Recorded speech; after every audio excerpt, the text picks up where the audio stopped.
मैं हूं सूरज पाठक। आज पहली बड़ी खबर में हम बात करेंगे कि असम के तिनसुकिया में स्कूली बच्चों पर शिक्षिका पर शारीरिक अत्याचार करने का आरोप लगा। यह मामला सामने आया है। और दूसरी खबर में हम बात करेंगे राजस्थान से है, जहां पुलिस इस समय अपराधियों के विरुद्ध धरपकड़ का महाअभियान चला रही है। तीसरी खबर में गंगा के मायके से है। तीसरी खबर जहां उत्तरकाशी से खबर है, जहां गंगा की सफाई को लेकर अभियान चलाया जा रहा है। और चौथी और आखिरी बड़ी खबर में हम बात करेंगे उमेश पाल में अखलाक का कबूलनामा। उमेश पाल हत्याकांड में अखलाक का कबूलनामा सामने आया है, जिसमें गुड्डू मुस्लिम को पनाह देने की बात सामने आई है। क्या है पूरा मामला, जानेंगे हम इसी कार्यक्रम में। तो आइए शुरू करते हैं चार बड़ी खबर।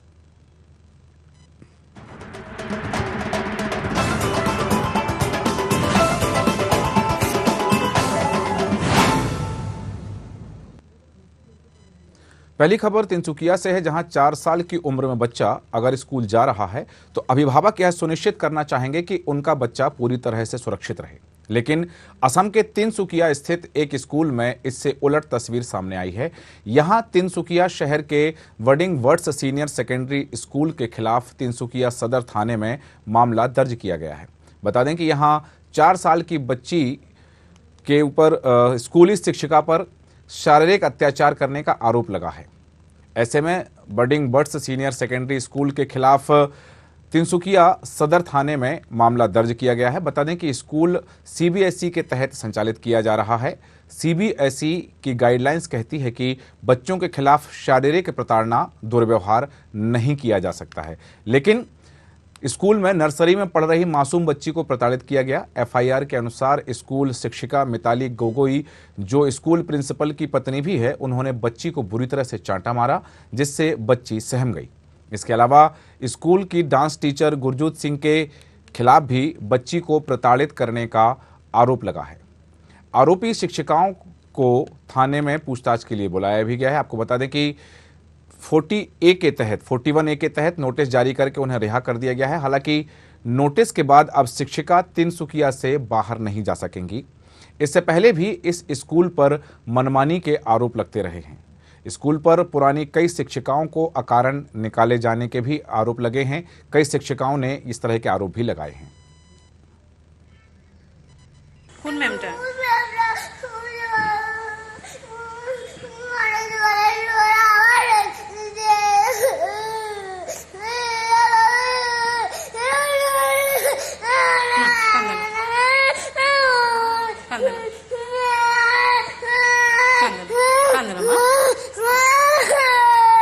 स्ट्रॉन्ग गर्ल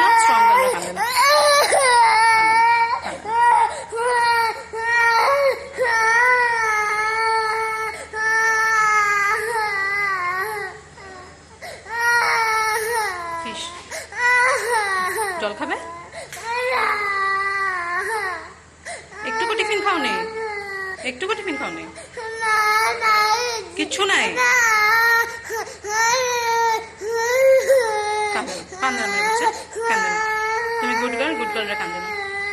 तो मैंने समझा के बहुत खुश होके गई थी। लेकिन मैं जब लेने गई उसको तो मैंने देखा कि वो बैठी थी, बहुत सहमी हुई, डरी हुई सी बैठी थी। और मुझे देख के ही वो रोने लग गई। और इतनी रो रही थी कि मुझसे उसका रोना देखा ही नहीं गया। मुझे बहुत ख़राब लगा उसका रोना देख के। मैं समहाउ उसको कंट्रोल करने की कोशिश कर रही थी, लेकिन वो बहुत रोने लग गई थी। और रोते वक्त और उधर टीचर्स भी बोल रहे थे कि हाँ, यहाँ पे बच्चे को भीड़ नहीं करना है, पेरेंट्स को यहाँ से जाइए, ये सब। फिर मैंने उसको कंसोल करने की कोशिश की। फिर उसने बताया कि ये जो ऑरेंज कलर की ड्रेस पहनी हुई मैम है, उन्होंने मुझे बहुत थप्पड़ मारा, इधर उधर थप्पड़ मारा। फिर वो और एक मैम है जो मुझे चूल खींचा, यहाँ से हाथ में ज़ोर से पकड़ा। फिर वो मुझे तब ज़्यादा बुरा लगा। नाम पता है? वो एक मिसेस मिताली गोगोई, जो ऑरेंज कलर की ड्रेस पहनी हुई थी। और जब उन्होंने वो जब पॉइंट आउट की थी ना, तो वो एकदम भाग के चली गई। तो थोड़ा सा मुझे हिंट और प्रूफ भी हो ही गया, वही थी जो ऑरेंज कलर की ड्रेस पहनी थी। और डर के उठ के जब भाग गई, मेरी बेटी का वो सुन। बच्चे भगवान का रूप होते हैं और बच्चों पर इस तरह का अत्याचार, मासूम बच्चे हैं, 4 साल की मासूम बच्ची है, 4 साल के बच्चों को बहुत ज़्यादा समझ होती नहीं है क्योंकि वो स्कूल जाते हैं ज्ञानार्जन करने के लिए। और ये बर्डिंग बर्ड्स सीनियर सेकेंडरी स्कूल में जो मामला सामने आया है, इस स्कूल के पहले भी कई शिकायतें सामने आ चुकी हैं। और इस स्कूल में जिस तरह से मिताली गोगोई जो शिक्षिका का नाम बताया जा रहा है, उनके द्वारा बच्चों पर अत्याचार का जो मामला सामने आया, शारीरिक अत्याचार का मामला सामने आया। हालांकि पेरेंट्स जो थे बच्चों के थाने गए, शिकायत दर्ज की है वहाँ पर, और पुलिस ने 41A का नोटिस देकर के शिक्षिका को छोड़ दिया। हालांकि वो तिनसुकिया से बाहर नहीं जा सकती हैं, लेकिन तब भी सवाल उठता है कि मासूम बच्चों पर, कहते हैं बार बार यही शब्द सामने आता है कि बच्चे भगवान का रूप होते हैं, तो उन मासूम बच्चों पर इस तरह का अत्याचार, इस तरह से उन्हें थप्पड़ मारना ताकि वो शारीरिक रूप से परेशान हुए। और जैसा कि बताया जा रहा है, उनके अभिभावकों ने बताया है, उनकी माँ, बच्ची की माँ ने जो बताया है कि वो उसके बाद में डरी सहमी हुई सी थी। बच्चों के मन में कहा जाता है कि कोई भी एक छवि यदि निर्मित हो जाती है तो वो ताउम्र रहती है। और ये जो उम्र होती है बच्चों की, इस उम्र में बच्चों को जितना स्नेह दिया जाता है, जितना बेहतर तरीके से सिखाने का, नवाचार भी करते हैं कई जगह, तो कई राज्यों में ऐसा भी मामला सामने आया है कि सरकार कई नवाचार करती है ताकि बच्चों को प्रोत्साहित किया जा सके, उनके प्रोत्साहन के लिए, और साथ ही उनके जो पढ़ाने का तरीका है, उनको जो गाइडेंस दिया जाना, उसके लिए भी कई जगह पेरेंटिंग के लिए टीचिंग होती है कि माँ बाप भी बच्चों से किस तरह का व्यवहार करें।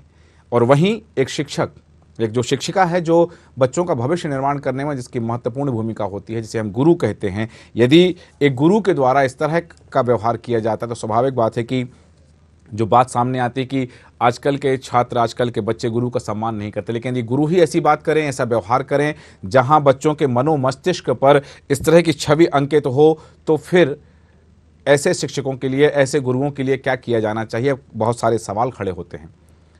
और बात यह भी सामने आती है कि बच्चे, माँ बाप ये सोचते हैं कि बच्चे स्कूल जा रहे हैं मतलब सुरक्षित हैं, स्कूल में वो सुरक्षित हैं, वहाँ शिक्षक हैं, शिक्षिकाएं हैं जिनके साए में बच्चे सुरक्षित रहेंगे। लेकिन यदि वहीं उसी परिसर में बच्चों के साथ इस तरह का व्यवहार सामने आता है और बच्चों को इस तरह से प्रताड़ित करने की बात सामने आती है, शारीरिक अत्याचार की बात सामने आती है, तो फिर बच्चों की सुरक्षा को लेकर सवाल खड़े होते हैं कि पेरेंट्स जो हैं, अभिभावक जो हैं, माँ बाप जो हैं, वो कैसे बच्चों की सुरक्षा को लेकर आश्वस्त रहें कि स्कूल में यदि बच्चा है तो वह सुरक्षित रहेगा। इस बात के लिए वो कैसे आश्वस्त रहें, उनको कैसे भरोसा हो। ये देश में पहली बार नहीं है, इससे पहले भी इस तरह के कई मामले सामने आए। हालांकि कई जगह तो न्यायालय तक मामला गया है, वहाँ से कठोर कार्रवाई हुई है, पुलिस ने कठोर कार्रवाई की है और स्कूल प्रबंधन ने भी कठोर कार्रवाई की है। लेकिन सवाल ये उठता है कि कठोर कार्रवाई तब जब बच्चे को प्रताड़ित कर दिया, बच्चे के जहन में, कहते हैं कि मनोमस्तिष्क पर जो छवि बन जाती है वह छवि हमेशा के लिए अमिट रूप ले लेती है। और ऐसी स्थिति में जब मासूम बच्चों के साथ इस तरह का व्यवहार होता है, उन्हें यदि प्रताड़ित किया जाता है, तो उनकी मस्तिष्क पर क्या छवि बनेगी।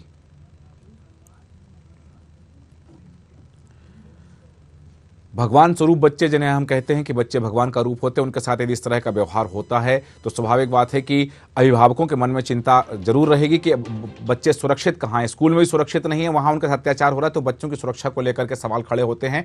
हम बात करेंगे, हमारे साथ बने हुए हमारे संवाददाता राजू कलवार। राजू, जो बात सामने आ रही है कि यहाँ के बर्डिंग बर्ड्स स्कूल की जो बात है, यहाँ जो मामला सामने आया है इस स्कूल में कि शिक्षिका मिताली गोगोई ने बच्ची के साथ अत्याचार किया है, शारीरिक रूप से अत्याचार किया है, थप्पड़ मारे हैं और बच्ची सहमी हुई थी, क्या पूरा मामला है?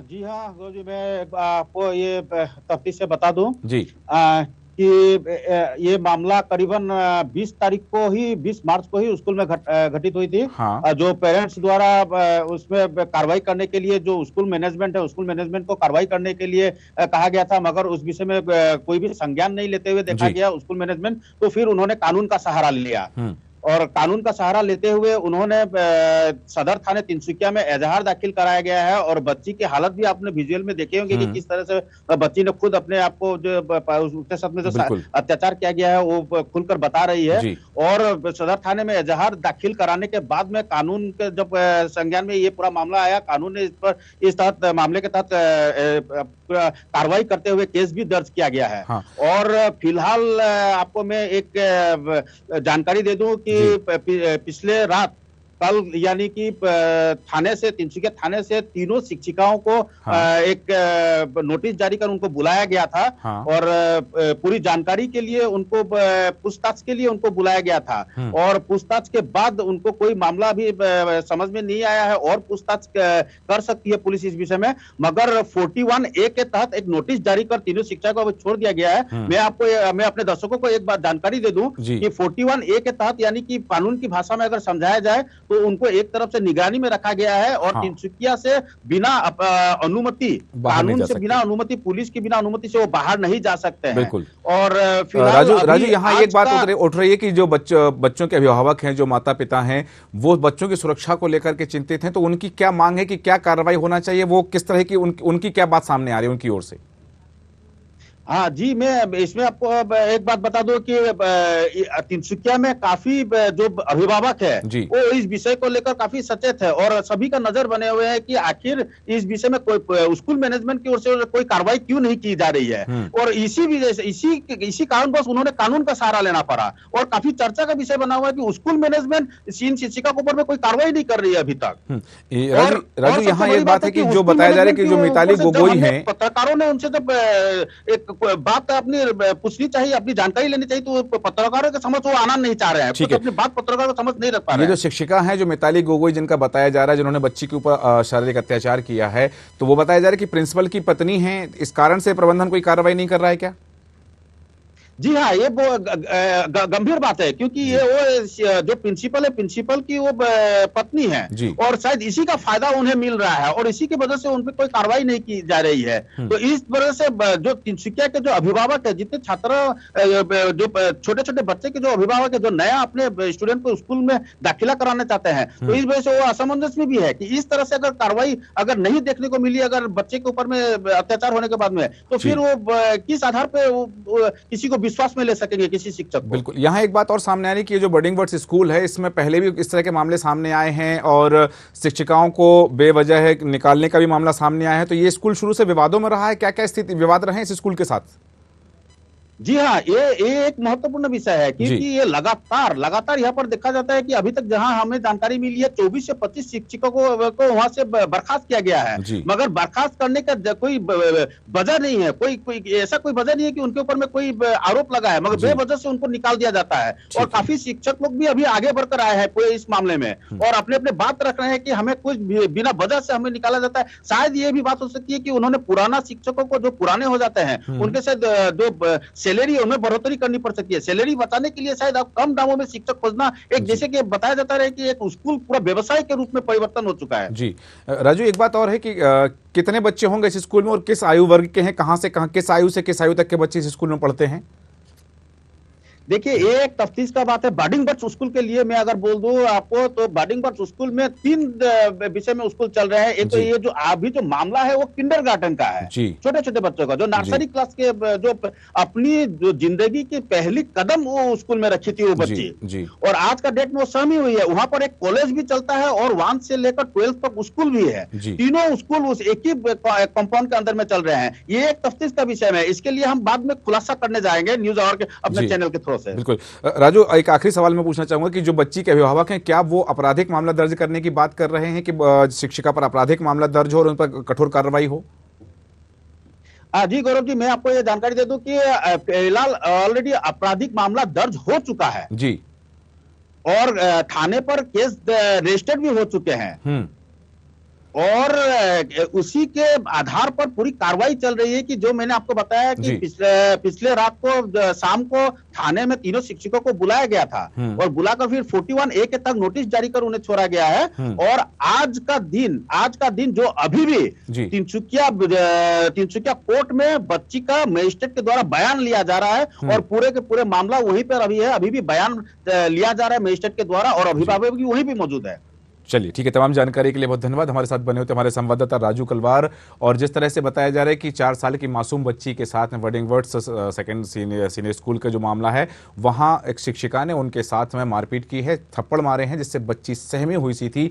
जब अभिभावक उनको लेके स्कूल पहुंचे उनको लेने के लिए, तब बच्ची उनके सामने फूट फूट कर रोई है, जैसा कि हमने देखा है। और ऐसे भी दृश्य हैं जो हम आपको दिखा नहीं सकते हैं कि बच्ची का जो क्रंदन है वह आपको भीतर से झंझोड़ सकता है, इसलिए वो दृश्य हम नहीं दिखा सकते हैं। लेकिन बच्चों पर इस तरह से यदि अत्याचार हो रहा है तो यह चिंतनीय विषय है। देखते हैं पुलिस इसमें क्या कार्रवाई करती है। बढ़ते दूसरी खबर की ओर, जहां राजस्थान पुलिस इस समय अपराधियों के विरुद्ध धरपकड़ का महाअभियान चला रही है। कई जिलों में पुलिस लगातार आरोपियों के खिलाफ कार्रवाई कर रही है। चित्तौड़गढ़, भीलवाड़ा और पाली में भी इसी अभियान के तहत हजारों की संख्या में आरोपियों को गिरफ्तार किया गया और उनके पास से हथियार, गाड़ियां और अन्य सामान भी बरामद किया गया है। धरपकड़ के महाअभियान के तहत राजस्थान पुलिस ने पाली में 428 अपराधियों को गिरफ्तार किया है और चित्तौड़गढ़ में 380 स्थानों पर सर्चिंग कर 8 घंटे में 553 आरोपी गिरफ्तार किए गए। साथ ही भीलवाड़ा में भी पुलिस ने 743 आरोपियों को गिरफ्तार किया है। पाली में पुलिस ने 632 स्थानों पर दबिश दी थी, जिसमें 428 अपराधियों को गिरफ्तार किया गया है।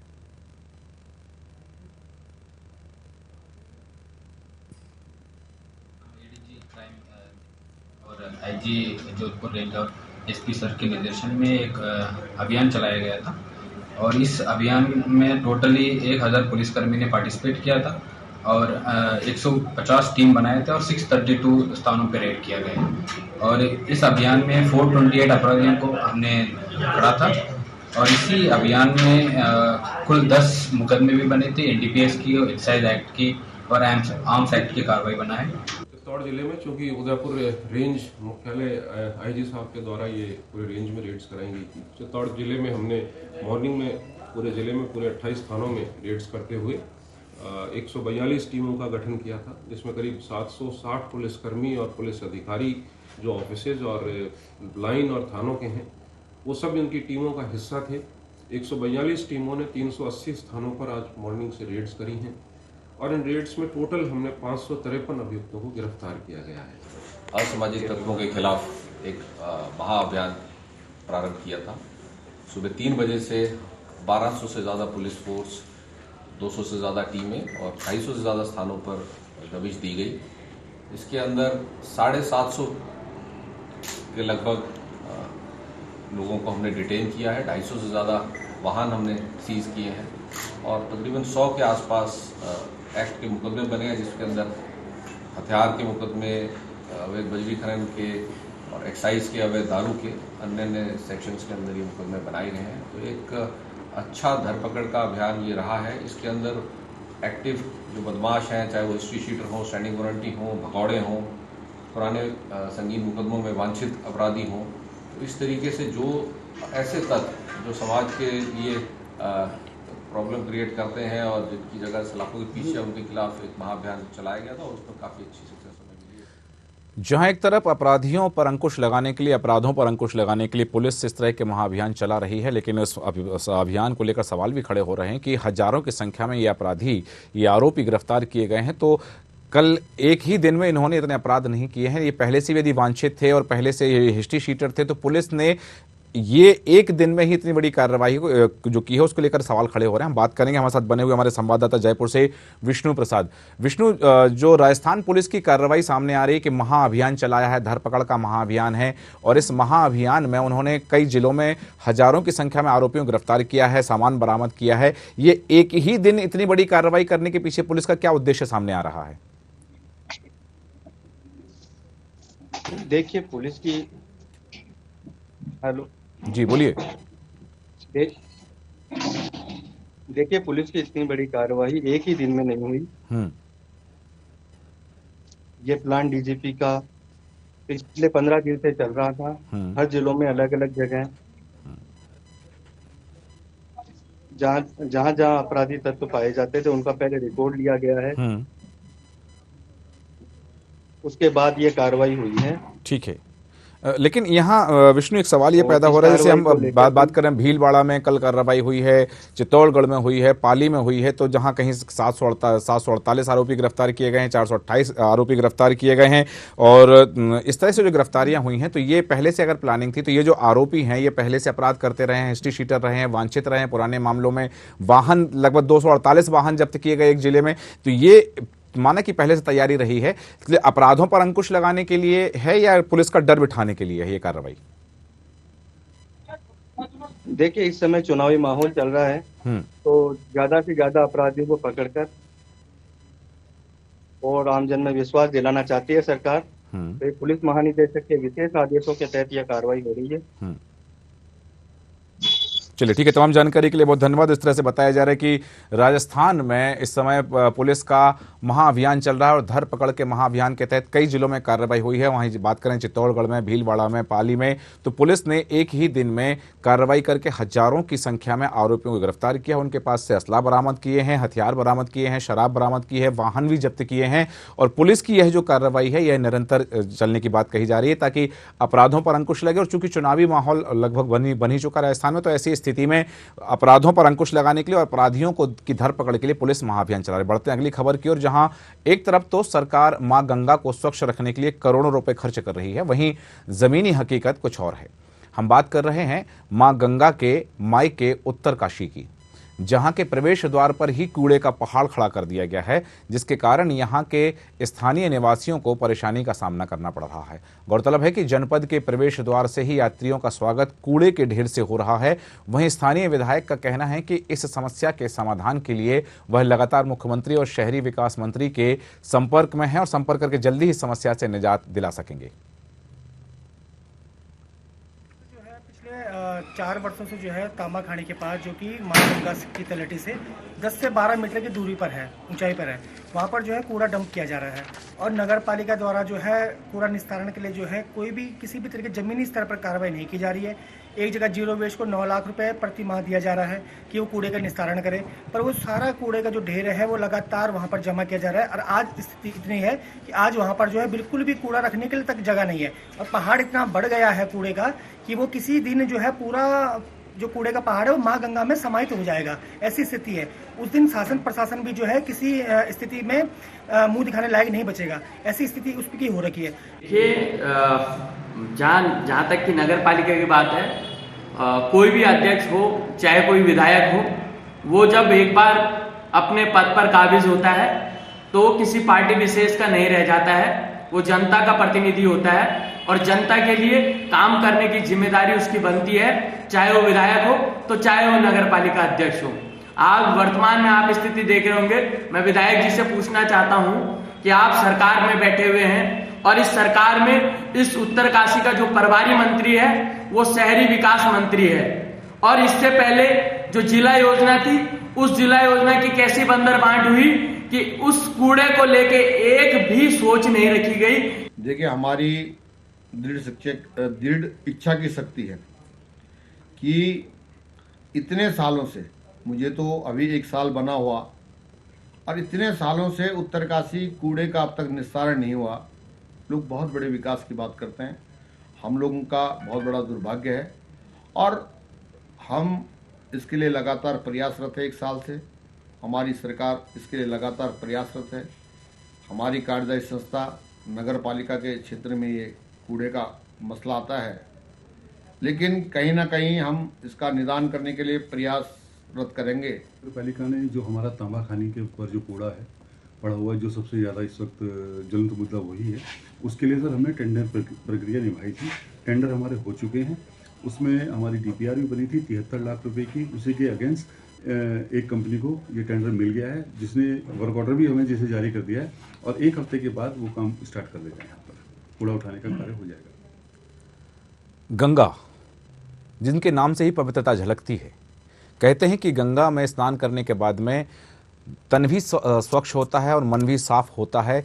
जाने अनजाने में जो पाप किए जाते हैं वह पाप गंगा में स्नान करके धुल जाते हैं। लेकिन यदि ऐसी स्थिति में गंगा की स्वच्छता पर ही सवाल खड़े होने लगे कि गंगा को साफ सफाई रखना, क्योंकि जहाँ जहाँ जिन जिन राज्यों से होकर के गंगा गुजरती हैं वहाँ उन राज्यों की सरकारों द्वारा ये जिम्मेदारी तय की जाती है कि वहाँ गंगा स्वच्छ रहें। और जहाँ बात की जा रही है गंगा के मायके की बात की जा रही है कि ये गंगा का मायका कहलाता है उत्तरकाशी, और यहीं उत्तरकाशी में ही यदि गंगा की पवित्रता को नजरअंदाज किया जाएगा। और जैसे कि बताया जा रहा है कि जनपद के प्रवेश द्वार पर ही कूड़े का विशाल पहाड़ खड़ा हो गया है और ये पहाड़ कभी भी किसी भी समय गंगा में समा सकता है, गंगा नदी में समा सकता है। तो ऐसी स्थिति में भला गंगा की स्वच्छता, गंगा की पवित्रता और गंगा की निर्मलता कैसे काबिज रह सकेगी, इस पर बहुत सारे सवाल खड़े हो रहे हैं। और यहीं जो बात आ रही है कि इसमें राजनीति की भी बात आ रही है कि यहाँ एक पक्ष विपक्ष एक दूसरे पर आरोप लगाते नजर आ रहे हैं। और ये जो बात सामने आ रही है कि गंगा की स्वच्छता को लेकर के, हालांकि केंद्र सरकार ने भी नमामि गंगे अभियान चलाया है गंगा की स्वच्छता को लेकर के, लेकिन यहाँ उत्तरकाशी में यदि मायके में ही गंगा मैली हो रही है तो इसके लिए कौन जिम्मेदार है, हम बात करेंगे। हमारे साथ बने हुए हमारे संवाददाता सुभाष रावत। सुभाष, जो बात कही जा रही है उत्तरकाशी में गंगा की पवित्रता को लेकर के कि यहाँ पर गंगा की पाकीज़गी, गंगा की पवित्रता, उनकी स्वच्छता और निर्मलता को लेकर के प्रशासन आंख मूंद कर बैठा है, क्या माजरा है वहां गंगा के तट पर? सुभाष, आप सुन पा रहे हैं हमें? बिल्कुल सर जी, बोलिए। जी सर, ये जनपद उत्तरकाशी का ये मुख्य प्रवेश द्वार है जहाँ पर जो अलग अलग राज्यों से या अलग देशों से जो श्रद्धालु आते हैं, यहाँ पर कहीं न कहीं ये जो यहाँ पर ये एक कबाड़ का एक मुख्य एक ढेर बना हुआ है जिस पर जो है शासन प्रशासन कुछ भी कार्रवाई नहीं कर रही है। तो जिससे जब बारिश होती है इसका रिसाव हुआ पानी माँ गंगा में समर्पित होता है जिससे कि माँ गंगा प्रदूषित होती है।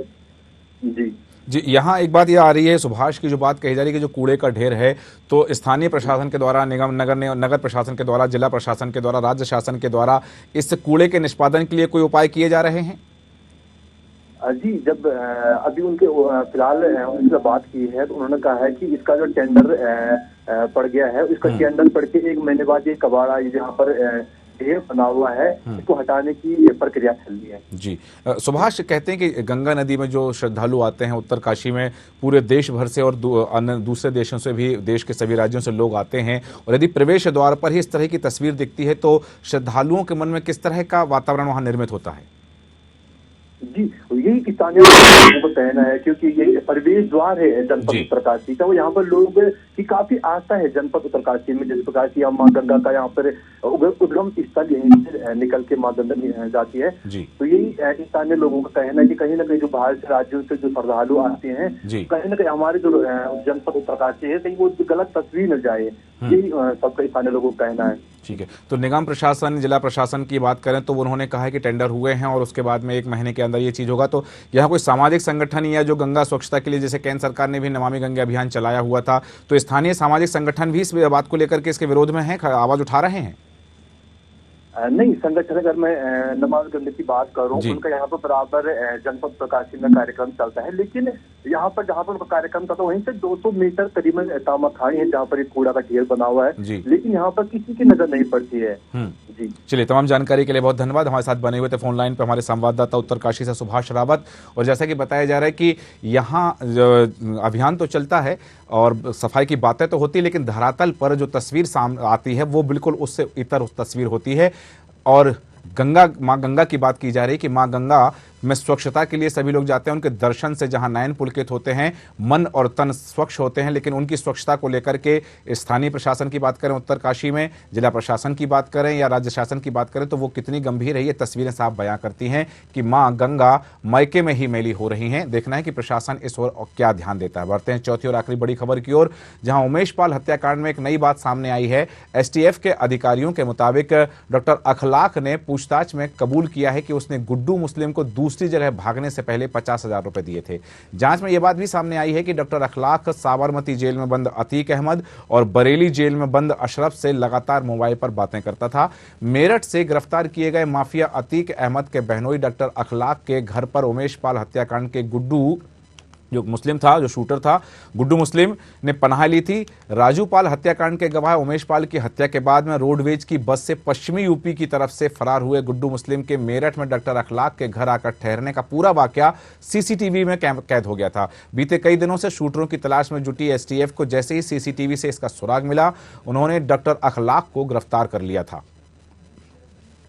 और ये नई बात सामने आई है उमेश पाल हत्याकांड की हम बात कर रहे हैं कि इसमें जो नया सामने आया है वह तथ्य यह है कि डॉक्टर अखलाक जो कि अतीक का बहनोई बताया जा रहा है, उसने गुड्डू मुस्लिम को फरार कराने के लिए 50,000 रुपए भी दिए थे और अपने घर में पनाह भी दी थी। एसटीएफ को सीसीटीवी फुटेज के जरिए यह बात सामने आई है और उन्होंने डॉक्टर अखलाक को गिरफ्तार कर लिया और गिरफ्तारी के बाद में जब पूछताछ की गई तो बहुत सारे तथ्य सामने आए हैं। एक तथ्य यह भी सामने आया है कि वो अतीक अहमद से और अशरफ से, जो दोनों जेल में बंद थे, उन दोनों से लगातार फोन पर संपर्क था। यह कैसे संभव है कि जो अपराधी, जो आरोपी जेल में बंद है, उससे कोई बाहर जो व्यक्ति है उसका रिश्तेदार है, तो वो लगातार फोन पर संपर्क किए है। यदि ये बात सच है और जिस तरह से पूछताछ में यदि ये बात सामने आई है तो बहुत सवाल खड़े होते हैं जेल की सुरक्षा को लेकर के, जेल की व्यवस्था को लेकर के, जेल की कार्यप्रणाली को लेकर के, कि वहां यदि उनके पास फोन उपलब्ध था और वो लगातार डॉक्टर अखलाक के संपर्क में थे तो कैसे उनके पास फोन कैसे पहुंचा, ये बड़ा सवाल है। और दूसरी बात,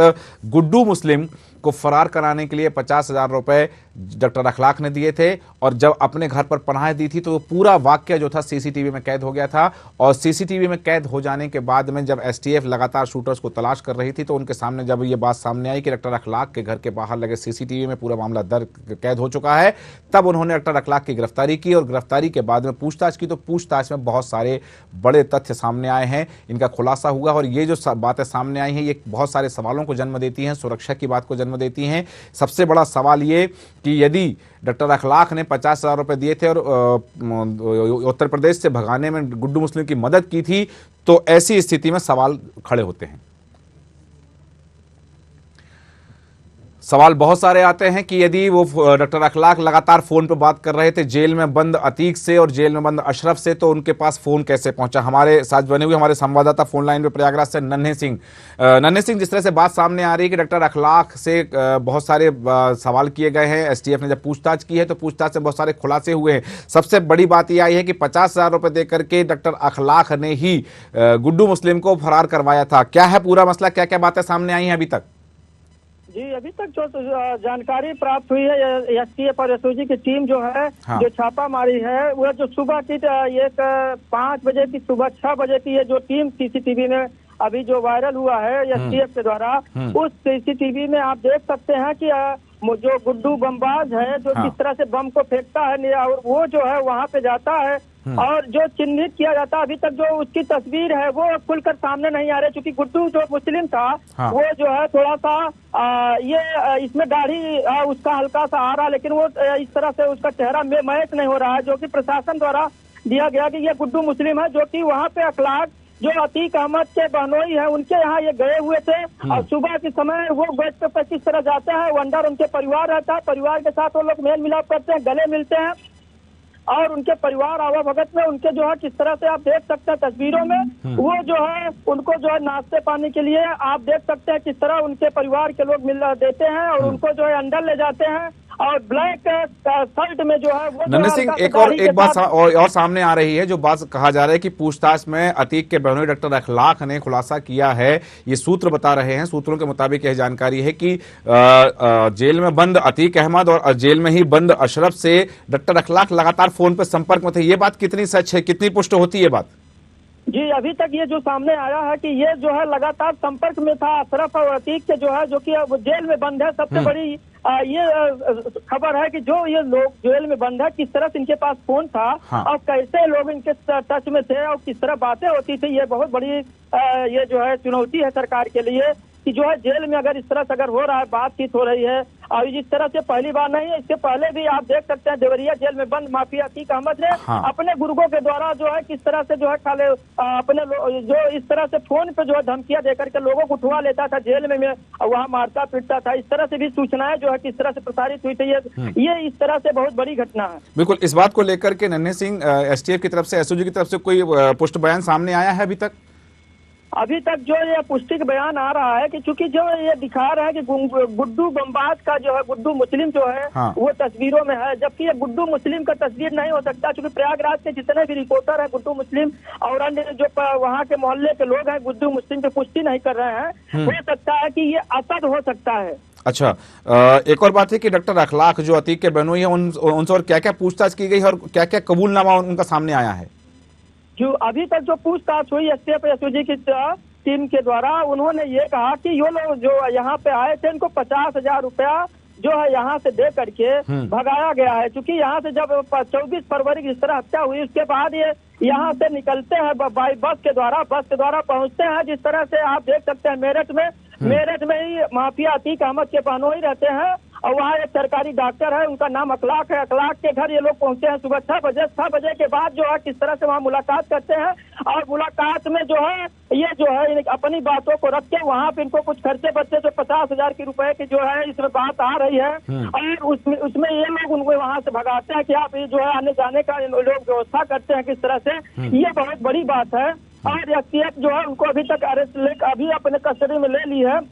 हो सकता है कल के डेट में इनको जो है प्रयागराज ले आ सकती है। यहाँ यदि उनको प्रयागराज लाने की बात कही जा रही है, डॉक्टर अखलाक को जब गिरफ्तार किया गया तो साक्ष्य के रूप में क्या क्या सामान वहां से एसटीएफ ने एसओजी ने जब्त किया है?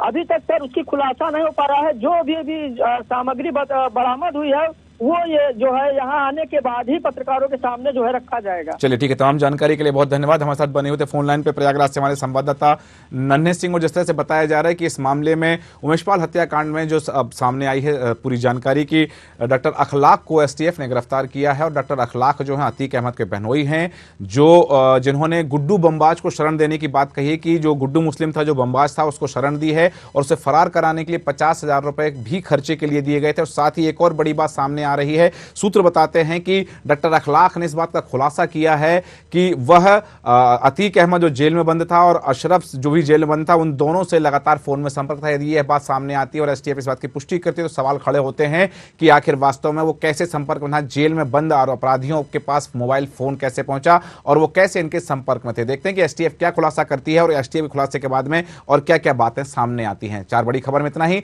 बन रही है न्यूज़ आवर के साथ।